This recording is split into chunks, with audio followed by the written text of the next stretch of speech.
Next നമുക്ക് finding factors using multiplication 120യുടെ കണ്ടുപിടിക്കാം. 120നെ നമുക്ക് ഓൾറെഡി അറിയാം 1 ഇൻറ്റു 120 എന്ന് എഴുതാൻ പറ്റും. ദെൻ സെക്കൻഡ് 2 ഇൻറ്റു 120യിൽ 120നെ 2 കൊണ്ട് ഡിവൈഡ് ചെയ്താൽ 60 കിട്ടും.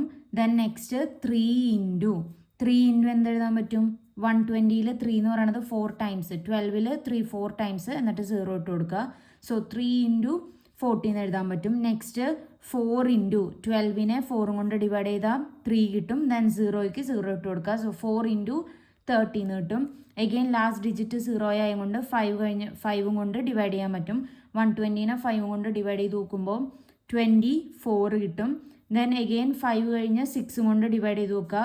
12ൽ 6 എന്ന് പറയുന്നത് 2 ടൈംസ് ഉണ്ട്. സോ 6 ഇൻറ്റു 20 കിട്ടും. ദെൻ നെക്സ്റ്റ് 6 7ൻ്റെ മൾട്ടിപ്ലിക്കേഷൻ ടേബിളിൽ 120 വരില്ല. ദെൻ 8 ഇൻറ്റു 120നെ ഡിവൈഡ് ചെയ്ത് നോക്കുക. അപ്പോൾ 15 കിട്ടും. 8 ഇൻറ്റു 15 കിട്ടും. ദെൻ 9ൽ 120 ഇല്ല. Then 10 into 12. ദെൻ നെക്സ്റ്റ് 10 കഴിഞ്ഞിട്ട് 11ൻ്റെ മൾട്ടിപ്ലിക്കേഷനിൽ 120 ഇല്ല. ദെൻ നെക്സ്റ്റ് വന്നത് 12 ആണ്. ഇവിടെ ഓൾറെഡി 12 എഴുതിയേക്കണേ കൊണ്ട് ഇവിടെ വെച്ച് നിർത്താൻ പറ്റും. സോ ഫാക്ടേഴ്സ് എന്ന് പറയുന്നത് ഏതൊക്കെ കിട്ടി?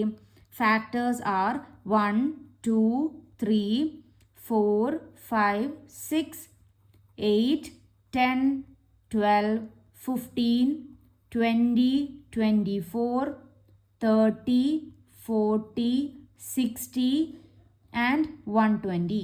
ഇത്രയും ഫാക്ടേഴ്സാണ് 120ക്ക് വരിക.